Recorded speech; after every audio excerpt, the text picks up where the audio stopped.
We have with us Anubhuti. She is an Indian, Lazio, a club based out of Rome in Italy. So I had an elder sister and she used to really like watching Bollywood and I don't know, Shah Rukh Khan and all those things, and I was like, I'm not like her. All throughout my school life, when Lazio were doing well, I used to come to class and write Forza Lazio on my blackboard, and no one had any idea what this is. As soon as I became, financially independent, I started buying jerseys. Food, clothing, shelter, jerseys. I remember this picture of Simone Inzaghi doing a bicycle kick. I basically used to tear out that paper and take home. I am very glad and very proud to be part of this club's fandom in some way, and I wear the badge very proudly. A match.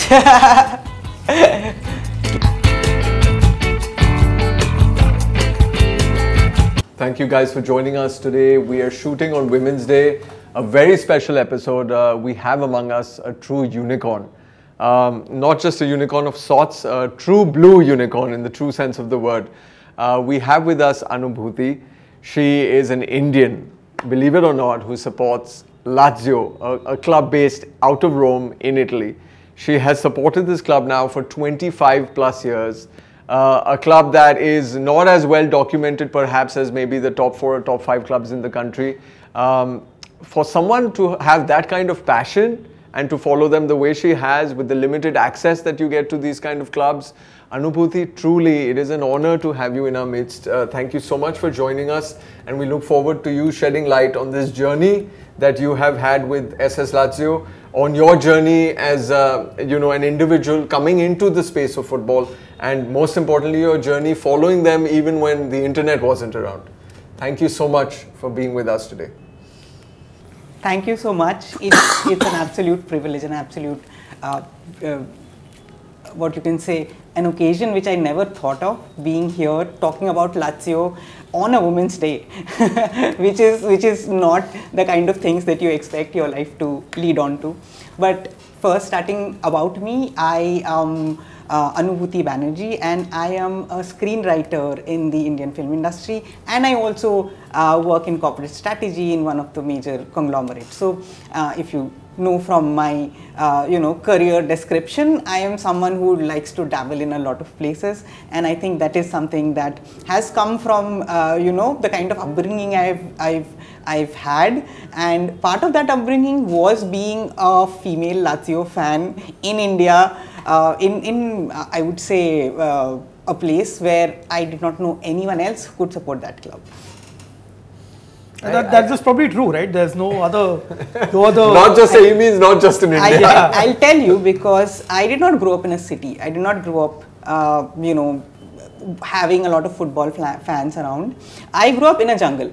My house was such that maybe 10 meters from the place I grew up used to be a jungle that did not have an end. It was somewhere in Jharkhand, and elephants and leopards and tigers, eagles were things that no wolves around? There were snakes as well, like wolves around. Well, we were afraid of them, so but I didn't get to see one. So I grew up in that sort of place. So there was really probably because of that, I did not really have a lot of influence of, say, other supporters. There was one guy in the school bus that I used to go in, and he used to be a Juve supporter. Wow. And Manchester United supporter. I don't know how that worked, but back then I think, and I'm talking about early 2000s when I was really getting into this whole journey. So that's when Manchester United and Juve were the big clubs. Lazio were a very small club at that point of time. How I started supporting Lazio and Italian football in general is a story in itself. Do I do it now? Or? Of course, yes. Of course, this is your platform. Yeah. So the reason I started watching Italian football or football in general was actually in rebellion to my elder sister. So I had an elder sister, and she used to really like watching Bollywood and I don't know, Shah Rukh Khan and all those things, and I was like, I am not like her, I am very different. So I'm like, I have to find my own identity. As you know, every younger child has to find their own identity. So things that I started getting interested in, one of them was Formula 1. I started watching Formula 1, and this is 98. in India, and that was for the first time that we were getting a lot of these channels. Yep. And you had this whole area where you could develop all new interests in all different areas that you did not have access to earlier. Before that, you just had access to what was there in India, and now you had the access to the world. So that's when I started, following Formula One, and of course from Formula One to Ferrari, and being Italian was a very important part of being Ferrari. So I asked my dad that, Ferrari is from Italy. Are there football? Does Italy play football as well? My dad said yes. Italy is a really good side. There is this, and it was just after 98, I think the 98 World Cup, and he told about all these fantastic players who were there, and not just in Italy, from other teams as well. But one of the players in Italy was Christian Vieri, and he was the star striker, you can say, in 98, and that's what I got to know, that okay, this person, wherever this guy plays, must be the best club in the world. And lo and behold, the next maybe next month or some time in 98 or 99 is when I watched a team in yellow and black kit play what was called the UEFA Cup Winners' Cup. That is a championship that's not continued anymore. That was the last time actually that it was played. And the commentators started saying that this is an Italian team and it is from Rome. And I was like really astounded that, wow, this is an Italian team, it is from Rome. And then I saw that the scorer in that match, the person who had scored, was Christian Vieri. And also I had heard of players like Marcelo Salas. And I was immediately floored that, okay, this is, this is the team that I've been looking forward to supporting. And that was one of those occasions that you have, like I was perhaps started enjoying Lazio at the same time when Lazio were having a really good run. They were starting on a soar across Italy, across to some extent Europe as well, and that was the time I would say was the right time to be a Lazio supporter. I became a Lazio supporter. All throughout my school life, I was very much into quizzing and everything, but I probably was not the best student. But everyone knew me because I used to come to class, and if it was a time when Lazio were doing well, I used to come to class and write Forza Lazio on my blackboard, and no one had any idea what this is. No one knows what Forza is, no one knows what Lazio is, and I'm like, I can be that person, because I really liked being, you can say, different from everyone. As I said, I was supporting an Italian club in India when people did not even know a lot about it. So that was one of the reasons I started supporting Lazio. Once I started supporting them also, then came the second reason, and it was my perhaps first celebrity crush, you can say, which is the current coach of Internazionale, Simone Inzaghi. So Simone was a very young player back then. I think it was 26, 25, something like that, and he had just joined Lazio. And in him, I found that there is this extremely, what you can say, marketable person. I would say that now, but like for them, like, this was an extremely cute guy, and that became half of the reason for me, really following Lazio. And I used to really hope that Simone Inzaghi would be on the score sheet or something. Even if I would watch highlights, I'd be like, where is he? How much time do they give him? So that was more or less a childish response to, the support. But like today, if we see, he's been a fantastic player, and that's when I realized that, I had the ability to spot talent right there. I mean, not a lot of people thought that this future scout. yeah, future scout, like coaching scout perhaps. So I really enjoyed the time when he was playing. He was the first season that I watched Lazio in earnest. He was the top scorer in Europe as long as Lazio were there in Champions League, actually. And in fact, Inzaghi still is the top scorer for Lazio in Europe, because he's been the kind of player who's always found his space in the European, in the European matches. So I think that's also one of the reasons why I really liked him. And from then on, of course, that was also the season when we were led by Sven-Göran Eriksson. It was the season when Against all odds, we won the Scudetto, and I did not, I did not know the feelings of winning something. I was just a child back then. With Lazio, with their championship, was one of those times where I first had that feeling of the willing feeling. So that kind of, the camaraderie that it builds with a team that you don't even know, that's, somewhere far away across the globe. From that camaraderie that I felt from there is something that has carried me till today. Like, of course, this is more than 25 years, I think, from the time I started watching Lazio, and it has continued always. There have been a lot of ups and downs with Lazio, lot of things, lot of, I would say, lot of times when we really felt that, are we going to be a lower league team? Are we going to, get relegated also at one point of time? Yeah, at some point of time. Financial issues that were exactly there. And the players who were coming in were not really the best players. You would think that you could stop supporting the club, but I am testament to the fact that, if people believe that true love does not exist, I am testament to the fact that yes, true love exists. You can forever be in love with the club that you have, that you started supporting. It's very interesting you said that, right? So like at the start, it was, they were flying. That team was stacked, if you remember. Sven, of course, fabulous coach, absolute gentleman of the game. But Anubhuti, my question to you is, after that cycle, and then suddenly there's no Crespo, there's no Veron, all your flagship players have been sold. The club is going through an absolute financial crisis.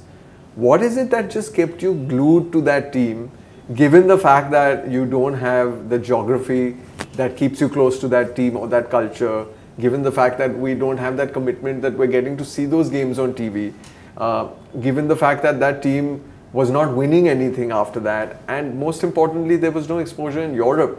So you couldn't even see the games. If not the Serie A, you couldn't even catch them in the Europa or the Champions League. So what is it that kept that bond afloat?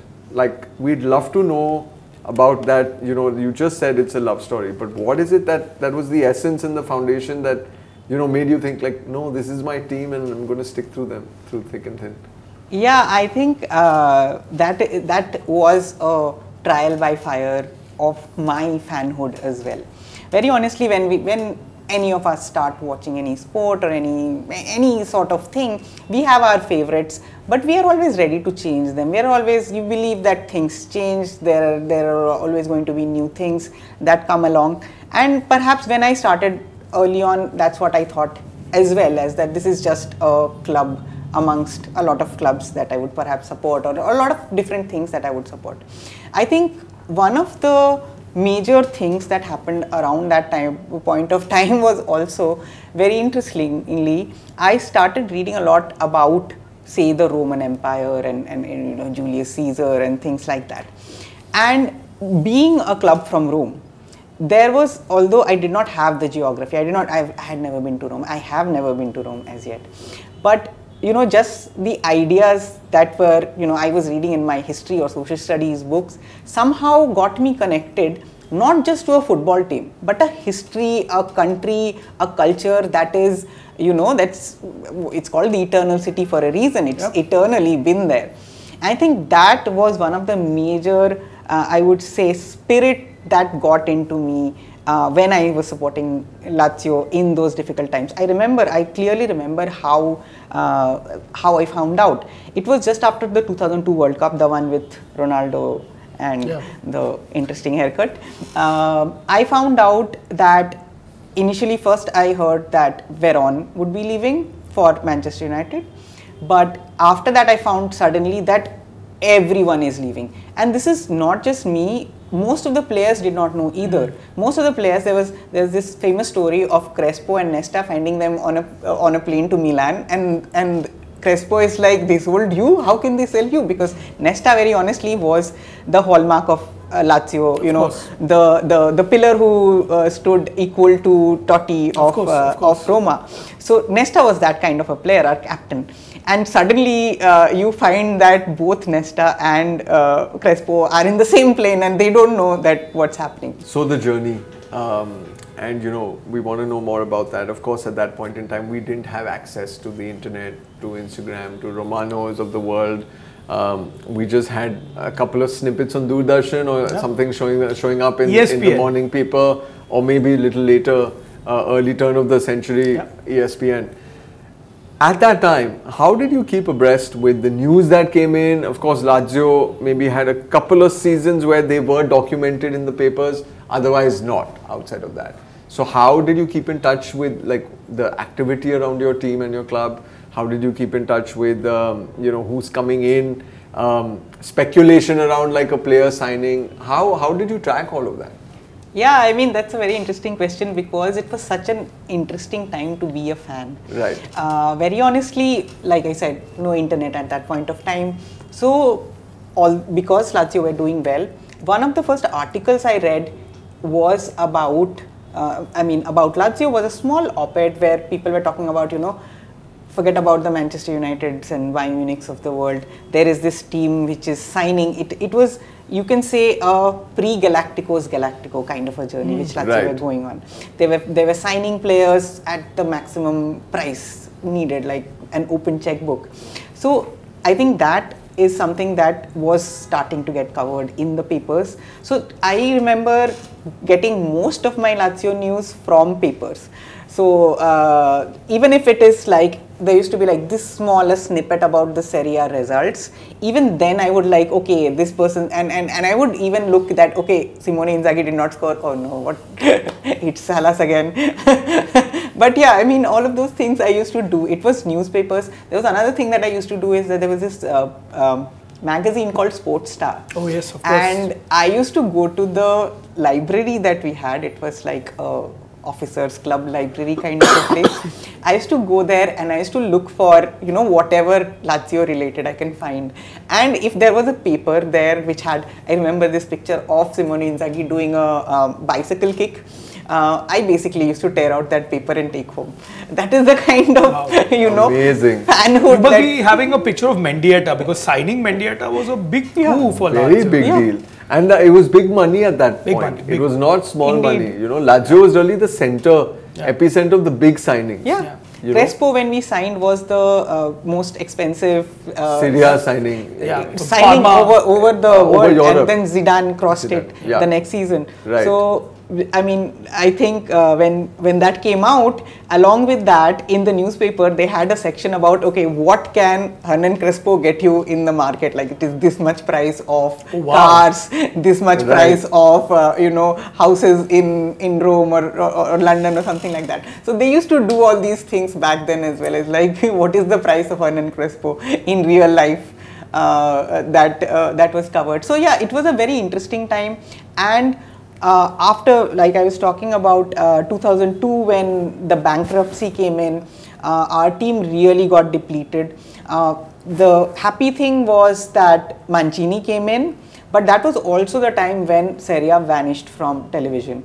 I do not know, like, of course we know the reason why, because there was a big push to make the Premier League the most important league, but it disappeared from television. Again, I was covering it through at that point of time, 2003, 2002, we got some amount of internet, so you go and find out. I have actually gone to a internet cafe and read about, joined a forum called, I think it was called Lazio Land or something like that.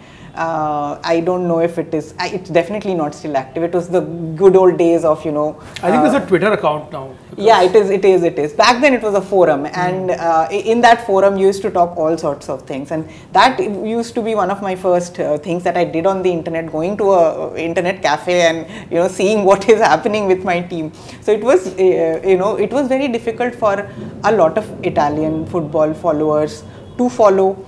In fact, I told you about this guy who was a Juve fan. When Italian football vanished from television, he very casually gave it up. He was Did he become a full-time Man United fan? He became a full-time Man United. Okay, now I can see these people, so I'm like, let me support Luis. That's such an important point. Very important. Very important. Very true. That's so true. Like people started moving to those directions. I did not.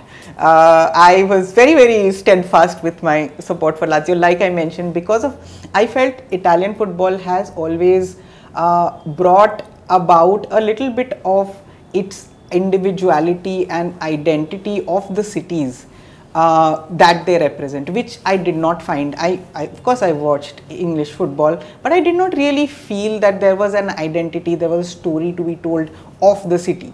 And here you used to, you know, every game there was this sort of a highlights package that we used to have. Before every match they would show the map, they'll show what is there, even if it is a place like Livorno or something like that. They'll talk about, you know, this is the biggest port in the world or something like that. So they would bring about a certain set of sense of geography, a certain sense of history to football, which other people did not do. So that was extremely, you know, for me, it was something that stood out. It was also the time, I think, when Italy really slipped off European football. There was, you know, the last vestige was the Jose Mourinho. No, not even before that, when we had the Milan derby for semi-final, and then Juve Milan for the final. Yeah. Milan used to be on the European stage, but then that was an exception more than the rule. Not the rule. So around that point of time is when Italian football really fell off, and then from then on it has been a journey of every year trying to find out who has the rights for television this year. Oh, yeah. Because every year it will change. It will be Sony Live at some point of time, it will be DD Metro earlier, and then you there find was out also Neo Sports. Neo Sports, yeah. 10 Sports had it. 10 Sports had it. So it's like, I think it has been on all the channels. I think Sony Live had it, Z had it for some time. Z Sports Jio had it last year, and then now they've like given it up. So that has been the journey from that point on. But then I think I was prepared for it. I was prepared for it. It's like following this club is going to be, you know, is going to be this sort of a journey. Another thing which was for me, you know, growing up, when I kind of reached like college sort of age, is that I used to find out that there were a lot of other Italian team football supporters on the internet from India, but every time I would like start to look for a Lazio fan, I would end up with a not. I really have, like, from all the platforms that you talk of, I've been on Orkut, I've been on whatever, Facebook. In fact, Facebook, I started a page called SS Lazio Fans India back then in 2007 or something, hoping to find that there will be other people in India. But then I realized in the course of it that this is extremely rare. And it was a, you know, 1 in a billion kind of a moment when I actually did an interview with the Laziali. It's a fan page for Lazio, for English speaking fans of Lazio. And in India, it was me. I represented India as a Lazio fan. And still now, I think I have found a few people who started supporting Lazio. But the kind of history I know or have been part of, I think it's a very unique thing, and I am very glad and very proud to be part of this club's fandom in some way, and I wear the badge very proudly. As soon as I became, you know, financially independent, I started buying jerseys, right? Like, got them shipped off from Italy. It was food, clothing, shelter, jerseys. Yeah, exactly, you know? Exactly. It was like that, and it was always, and I had to get a Forza Lazio scarf, because all of my childhood, in fact, a lot of people would just you know, greet me by saying Forza Lazio. It was like a wow. It was like a. Did they know what they're saying? No, they had no idea. Oh man. I even used Avanti Lazio for a period, and they were Avanti, yeah, like, and they were like, "Kaun hai Avanti?"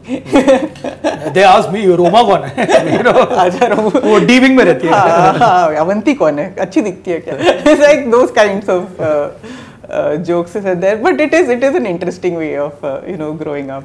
So yeah, in all these years, okay, if you had to pick 5 of the greatest legacy players that you've seen represent the club, who do you think they would be? I think first I would say Mihailovic is one of those players who really represents Lazio's, I would say, dark sides and bright sides together. I would say for me has to be Klose. And I think for a lot of people, I think the coming of Miroslav Klose around like 2010, 2011 when he came in, he was still the top scorer in the World Cup, like World Cup history. So when he came in, there was a certain amount of respect that Lazio got in that team. That season actually we signed quite a few good players. Klose was one, Djibril Cissé, Lorik Sana. I mean, not necessarily top of the line players, but better than what we were going through in the 2000s per se, where we were really like nowhere. We did not know, I did not know if we will ever come out of the, we ever play for the Champions League, because that was a real concern at that point of time. We were nowhere there. So I think Klose would be very important for me. I think Milinkovic-Savic, although he did not stay too long, but I think he has also been a real legacy player. If I go back to the history, I've not, of course, seen people like Silvio Piola, but he's the top scorer everywhere. Beppe Signori. Beppe Signori, again, I think Lazio always had this penchant for finding great strikers. Sadly, not this season. I think we don't really have a very good striker this season. But we always found really good strikers, people like Immobile, people like, Beppe Signori. And so, yeah, maybe Piola is someone I'll put in that category. And of course, like this would be perhaps, I probably will not include Inzaghi in the list of players for Lazio who really made a difference. So here I think I will select someone like, who did I feel made a real big impact on us? I think I will select someone like Pandev, who came in a sort of time when Lazio was not really a big team or a big club, but pulled us through some really difficult times. Pandev was a real star at Lazio. People used to, and when he left, it was a very sad moment for us. So I think I will put Pandev amongst them, because at least the part of history of Lazio that I have seen, he has been someone who really pulled up the socks of Lazio at a very difficult point of time. And what about your defining moments as a fan? Would you say it was the Scudetto run? Would you say it was when Eriksson left?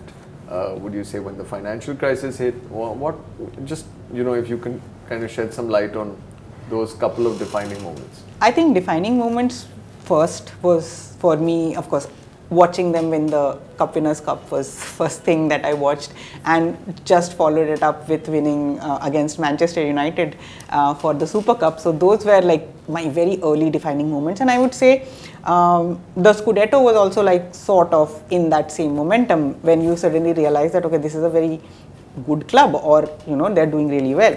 So that I would say is one of those defining moments. The second defining moment did come when it was the bankruptcy, because it was the or rather just before the bankruptcy, when the season 2001 season and the year before that when Roma won, those seasons there was this feeling that, okay, something is going away, we are losing something, and all these things are happening behind the scenes, but you feel that. So when the bankruptcy hit and suddenly you felt that, okay, there is no hope for this team, and to some extent to Italian football to some extent, because we couldn't find anything at all on it. Like, you have to go find magazines to read about it. So I think that was one of those defining moments.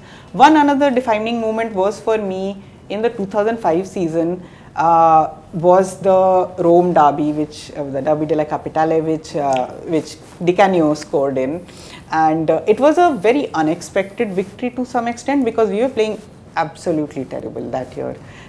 We had 2 coach changes, we had players, Antonio, Filippini, and all those absolutely unknown players who had come in, especially coming from a genealogy of Veron and Nedved, and having players like this was what we had. So winning 3-1, it was a January fixture, winning 3-1, that kind of gave me a lot of life at that point of time, that okay, whatever may be the club, it can still elicit emotions and being a storyteller, everything, I think I've always felt it in form of emotions than anything else. That was a very, very much of a defining moment. I think another defining moment was again with Roma, which was a match. Yes, I'm leaving this conversation. You can have this segment without me. Yeah, so this was a point of time in the history of Italian football where neither Lazio or Roma have won any championship for a very long period of time, and then we meet in the Coppa Italia, and this would be a really good opportunity for Roma to go ahead and win. We had won 2 Coppas before that, 2006-07. We had won 2 Italian Cups. Yeah, absolutely. But I'm talking about, this was like 2013, was it? Or 12. 2012, yeah. 11-12. Yeah, so that was like 5-6 years or something where there were no titles. Yeah. So it was, I would say the match was a very cagey affair. It was not really. No one wanted to lose. Yeah, no one wanted to lose, and we were. You remember that guy, Gangnam Style guy had come? It was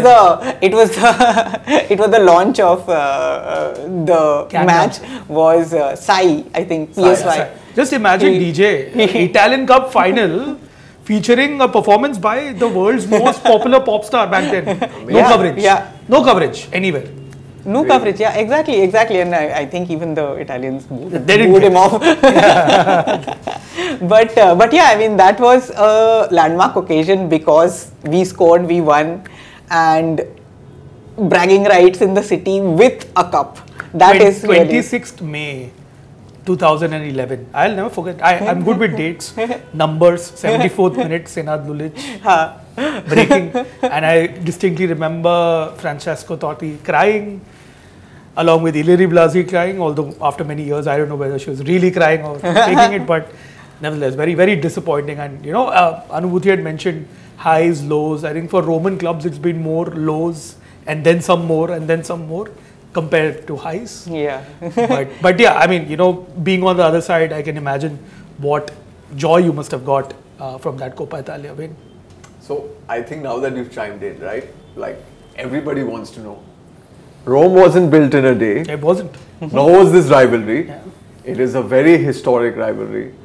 I want both of you guys to come in. And Ajay, I'm going to start with you. When we start talking about the Derby Della Capitale, what are the emotions you feel on that day? Of course, both clubs have certain amount of credit to their name in terms of the titles they won in the Coppa. They have more than a couple Scudetti to their name. But this fixture is a very, very special fixture, right? Like it ignites that passion more than your Scudetto run. It ignites that passion in you twice a year when tonight, no matter what happens, where I am on the table, I can't get tonight wrong. Yep.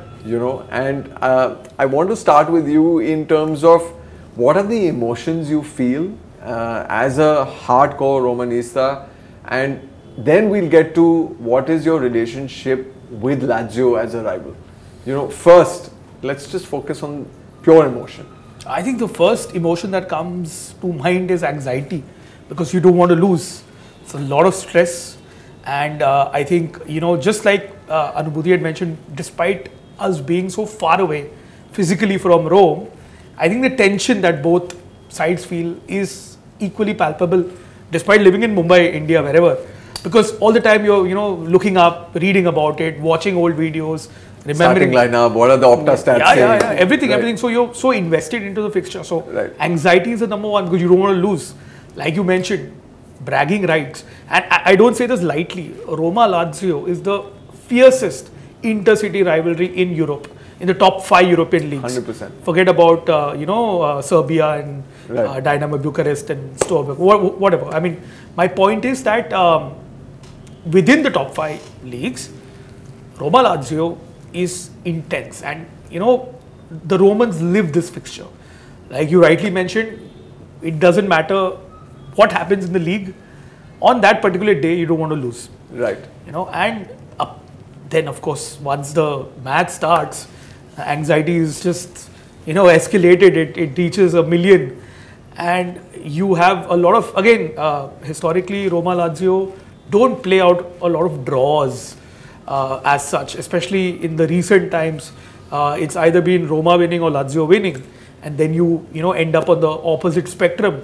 When it's a win, it's absolute sheer joy, and when it's a loss, it's devastating. And historically, I think Anubhuti will also agree, the team who's always doing well in the table doesn't ends up winning. Yeah, they end up losing. And this year itself, Roma was struggling absolutely in the doldrums, and Lazio flying high. And out of nowhere, this year you have a Roma-Lazio game, a Rome derby, which is after many years because of crowd trouble and everything. For the first time, it's played in the night, in the evening in Italy, and over here at 1:30 in the morning. And we are up at 2:30, and you saw the derby going in Roma's favor. And what an amazing night! I didn't sleep the entire day. Can't sleep that night. Can't sleep, and the next 100%. day, despite the lack of sleep, it's the joy that carries forward. Life is beautiful. Life is wonderful. The coffee tastes better. The air somehow seems, there's no pollution. Amazing. It's an AQI amazing index is What is AQI? Right. Hey, Roma have just beaten Lazio. What is AQI? Right. Yeah, you have that stride in your step, right. and that is what a derby means. And equally, when you lose a derby, everything comes crashing down. Like, I'll be absconding for a week. No one talked to me. No one called me. No It social feels like media. a death. It Yeah. definitely 100%. Your Definitely. heart is heavy. There's like a dark cloud around you. 100%. 100%. It's not easy to get past that. It is such a passionate and fierce rivalry, because probably even in Italian football, as football fans, we live the game so much. Yeah. And it's very much a part of our lives. Very emotionally invested. You know, No doubt. and- I can only imagine. That is crazy. But having said that, Roma's given you a bunch of great memories. Yeah. Okay, in this fixture historically over the years, and I think more so recent past. I wanted to ask you, like, what are like the core memories that if you were to take away over the last couple of decades, just like 2 or 3 core memories from this fixture, what do you think those would be? Look, I think, our side of football, the 90s, you saw a lot of, intense battles on the pitch, a lot of people going at it, a lot of physical attrition on the pitch. I think the Rome derby still has all of that in today's modern times. So there have been a lot of fights, there have been a lot of bust-ups on both ends. And that's quite, one core memory of any Roma Lazio game is those fights. And the derby that comes into mind is, I have said this before on my channel as well, is that derby where it was rainy in Rome. Forget a sunny Rome, dark clouds. Francesco. What year was this? This was 2012 or 13, somewhere around that time, 11, 12 rather. So this is when Francesco Totti once again has been doubted. Does he still have it in him? Is he still good enough? Can he, continue till the age of 40 or whatever? And it's raining, and Lazio were, in the ascendancy then. So out comes the king of Rome. Francesco Totti. Yeah, scores a free kick, and then scores a last minute penalty, wins the game 2-0 for Roma, goes out to the Curva Sud, gets his jersey off, and in commentary you have Richard Whittle, who is very, I would say, biased Romanista, and he utters the golden words, "The king of Rome is not dead." So I think that is a fantastic derby win that we had. And after that, I think there have been many derby wins, but I really like those KG 1-0 wins. But my second favorite derby is under Claudio Ranieri, who is, by the way, unbeaten in the Derby Della Capitale. Oh wow! He's won What a all fun games. fact. I think that's 5 games, 4 in the league, 1 in the cup. Fact. Unbeaten. Amazing. So Ranieri definitely has a number. Even Jose Mourinho couldn't beat Lazio as many times as Ranieri did. So one of the core memories is that Francesco Totti, Daniele De Rossi, icons, Roman lads, not doing well in the game, in the derby, because the occasion got to them. Half-time interval, Ranieri substitutes both of them. I mean, it's a cardinal sin to remove the sons of Rome. Half-time, he's benched both of them. And Mirko Vucinic steps up and wins the game for Roma. I mean, that's just insane. Only Ranieri could have done this. And he got away with it. So, these couple of games are quite, I would say, in my memory. In recent times, of course, we've had some good wins. a 4-1 win and everything. The last game that I want to mention, I didn't see it live, but I keep on seeing highlights, is where Vincenzo Montella scored 4 and Francesco Totti had the cherry on the top, outside the box, that chip, the cucchiaio, and he scored 5-1, still the highest score in any derby.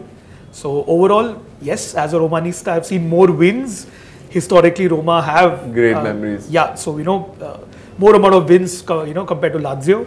So it's a good space, but when Roma lose, it's a terrible place to be in. So when you speak about being in a terrible place and you look at where Roma is today and you look at where Lazio is today, guys, Anubhuti, I'm going to come to you for this.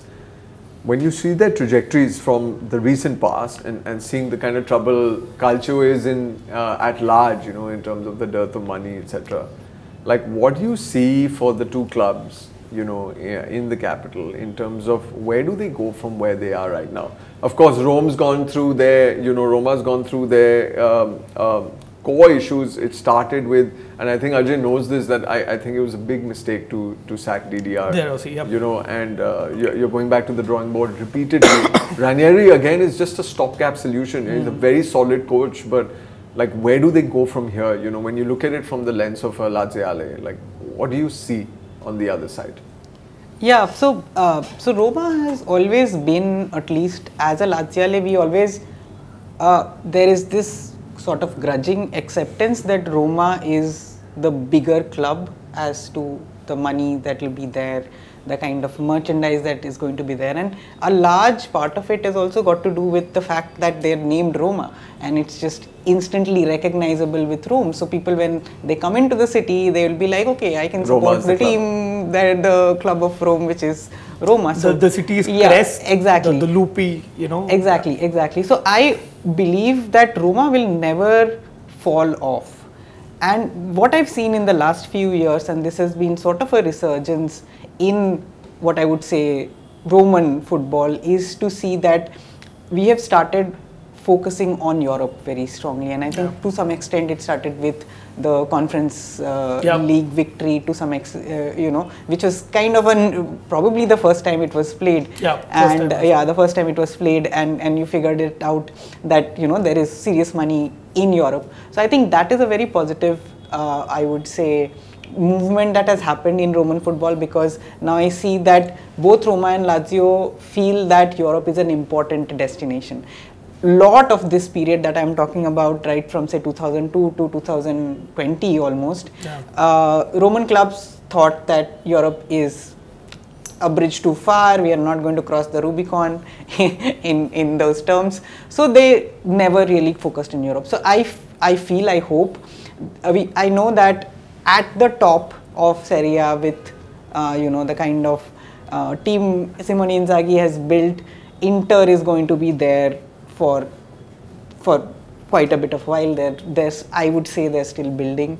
Juve is a completely new side this year, and they are also in that trajectory of building. Napoli is a very weird space. I don't really know where they're going to do. I think they're doing one of their, with Conte, they're doing the last hurrah kind of a thing. It's an unknown quantity because they don't get that continuity. So I think with all of that, and of course Atalanta being one of the madcap teams from Italy, I think the top four is going to be always difficult for Roma and Lazio to break into. Always, it would be one of the teams, it could be neither of the teams in certain years. So I see that this focus on Europe in the Europa League this year, and perhaps making some headway into the Champions League, whoever gets to qualify to that. I think that is the way I see Roman football going back to the glorious days of early 2000s and late 90s, because it's something very pertinent, right, in what you said there. It's a very grey, undefined space that the clubs they have their history, but they don't come in every year as favourites for the title, so that pressure is not on their coaches. Let's say they hit a top 6, suddenly they're in the Europa and they're getting the kind of experience that the top 4 normally, with all the pressure, don't always get. They don't get a deep run in the Champions League, they fall out, but these guys are consistently there. No, but DJ, I'm telling you, despite whatever it is, Rome is a very toxic environment for any coach. So the pressure is always there. Be it Roma or Lazio, there's a delusion that Roma can compete for a Scudetto, and this has happened many years in the past where the team is not built for a Scudetto challenge, but you have everyone saying that we are going to fight for Scudetto. That puts so much of pressure on the coach who knows that he is not equipped to win it. So very toxic environment to work in. Probably the Roma job is a poison chalice, because if you win over there, you're like God, and if you don't perform there, you like treated out. So unfortunately, that's been the downfall for Roman teams, where the northern teams have had plans, have had visions, they've executed and built those legacies. The southern clubs, especially Roma, Lazio, have fallen short, and Napoli as well, because Napoli came out of nowhere under Diego Maradona, that era, and they couldn't sustain themselves, and of course they got relegated all the way down to Serie D and had to start again. So my point is that southern clubs, especially Roman clubs, I think, yeah, Europe is one thing, but there has to be a vision to consistently be there. So top 4 is a good aspiration, like at least 8 seasons in a row, 10 seasons in a row, try to make it to the Champions League, top 4. That's a start, and that's where you build a legacy. Which is very funny again, because like the start of the season, everyone's had their eyes on Roma, because the last couple of seasons after the Mourinho appointment, they've been making the right kind of noises in the Mercato. But really, Anubhuti, it's Lazio that have come in and really made a statement with, I don't know if I want to use the word consistency with the way they're playing, or they've really got it down pat as a vision board that they've finally have like something to build on, with this new gen that's come in after selling Immobile. You didn't think that like Lazio would be in a place to compete the way they are at the moment. Absolutely not. Right? This year when it started with of course like Sarri going earlier in the year, and a complete, I would not say a complete new face, but of course Roberto Baroni coming in, and Lotito and the other people in the management all saying that we have a vision, this is we are thinking through this, and we will prove you wrong at the end of the year. But from the fans' perspective, there was a huge protest against Lotito. This was like kind of the year where the fans decided that this has gone too far. We've been selling all the good people that we have. Of course, SMS leaving, Immobile, the last straw leaving, the whole problems with Luis Alberto and all those things. So all of our stars were suddenly packed left. Only Zaccagni is probably the star that we have, and he became a star in this year to some extent as well. So I think that's why at the start of this season I thought, and of course Roma making all the good noises, all the great signings, the Sule they signed and all those things, I felt like, okay, this is going to be a difficult year for me, and this was before I met Calcio Charcha. But she did say on the stream as well that at the start of the season with Baroni, unknown quantity, no Laziale was expecting Lazio to do so well this year. Exactly, and that's what I figured out to some extent, is that Lazio has created a huge, you can say, almost a psychological mentality. Yeah. Because we were known as the side who, if we let someone else score, we will never come back and score again. Right. And I think the first thing that I think Baroni built as confidence for the team was in the first half of the season. There were a lot of occasions where we were behind, and he would not give up. He would always, keep pushing the players, keep pushing the mentality. I mean, of course, like there is something about him which the players really like. I've heard so many players, and this is the kind of feelings that a lot of people used to express for Inzaghi, and people like Immobile and others, they'll be like, Inzaghi is almost like a parent or something like that. You want to play for that guy. Exactly. And that leads to a lot of self-sacrifice for your teammates, etc. Indeed, so and that's what he's kind of brought about. It's a young team. It's none of the players are in stars in their own right. Most of them are just like breaking into their national teams or something like that. So they all have that you can say energy to try and do something great for this club, and we've been validated by that. Very honestly, the Europa League run, we did not expect we'll be top in the entire league stage, and it was really fun. So many, so many different teams we played across Europe, which won in really wonderful fashion.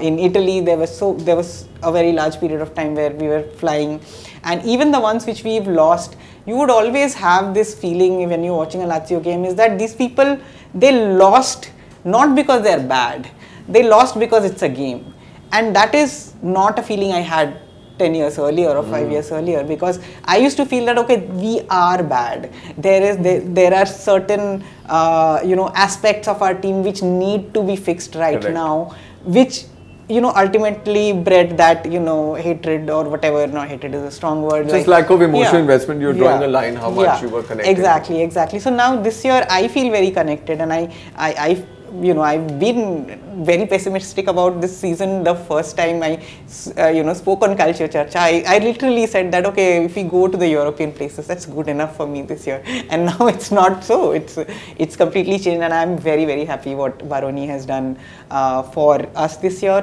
Good to see that Ranieri has brought a certain flavor, fervor to Roma again. I think Roma are unbeaten since he's come. No, 11 games. They are also the highest scoring team since the turn of the year. And I mean, DJ, the coincidence in Europe, this Thursday, you had both Roman clubs scoring a late winner. Winning their game. Good to see the turn in fortune, because again, it helps the coefficient. It does. A lot of people seem to think that it's only the Champions League, but really here's where we also score some very important And just imagine, points. By the slimmest possibility, if Roma Lazio meet in the Europa League final, Rome will be shut. I feel bad for the cops and security guys in Bilbao, where the final is. Because but amazing, because I'd like to wrap this segment up with that. Okay, fantasy football, Roma Lazio final, who wins? Of course, Roma. of course Lazio. No, but it's a long way to get there. Especially for Roma, the road is really tough. I think it's fair to say that Lazio, because of their, the way that they performed in the group stages, they got a rub of the green in terms of a draw, so a better part to go to the final. For Roma, I think a very difficult second leg awaits at Athletic Club, and I don't know when this episode is going to get released. We could even get knocked out, because they are a serious club. So I'm not taking them lightly, and of course, if we manage to win that, we may play Rangers or Fenerbahce. At this point, it looks like Rangers, but Fenerbahce are coached by Jose Mourinho. And if we somehow manage to overcome them also, then we could have Man United waiting in the semis. So it's a very, very tough path, DJ. But of course, if we manage to go against all odds, reach the final as Lazio, Roma have to win it. I mean, there's no other, there's nothing to it. You'd rather get knocked out before that if Pretty much. I mean, obviously for Lazio, I think they have a clear path. But for Roma, and losing in the final, oh my God. I've already seen a loss, against Sevilla, which probably Roma should have won, and thanks to Anthony Taylor, we did not. I can't take another Europa League loss, man, in the final. That's hard. So Anubhuti, we have your views on the title race. Okay, what do you think of Lazio in Europe this year? I would be very disappointed if we don't go to the final. I'm quite hoping for it.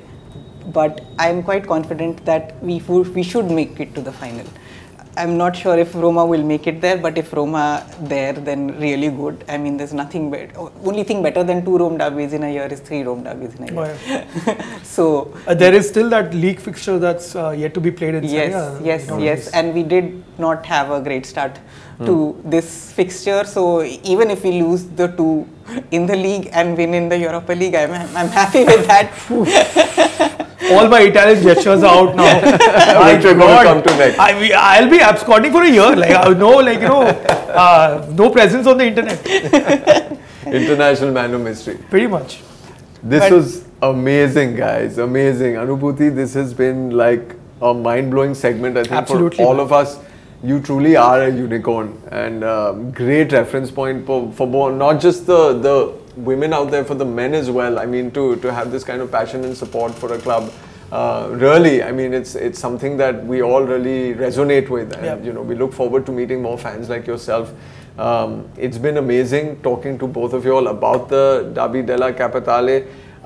Any closing thoughts before we close this out, guys? Anubhuti, since you are the unicorn, why don't you go first? Well, closing thoughts for me really has been this year, or this year has been finding Calcio Charcha. As a fan, as I said, Lazio fan for this long, I never found a forum anywhere in India for these kinds of conversations. To have it is absolutely, you know, life changing in certain ways. So I really wish that, you know, we make something absolutely wonderful out of Calcio Charcha. That is my entire wish, and I'll obviously want to contribute to the you know, to the journey, to the heights that we go to. Absolutely, that's fantastic. That's very fantastic, kind of you. Fantastic, Thank you so man. much. I think these, you know, just to echo Anubhuti's sentiment, always good to see someone from the other side of Rome, you know, and irrespective of the rivalry, like we've had a lot of unsavory incidents happen on and off the pitch, on social media also. If you remember with Lorenzo Pellegrini and Ciro Immobile, it is toxic. But at the end of the day, you know, rivals on the pitch, it's fine, but you always draw a line off the pitch. You know, we just all humanity, of course. Absolutely, of course. man. I mean, we're just all living our own journeys, and I keep on, you know, sharing this. Like, I met a few Laziale in the city as well when I'd been there. Lovely people, man. Lovely people. Of course, supporting your, you know, fiercest rival.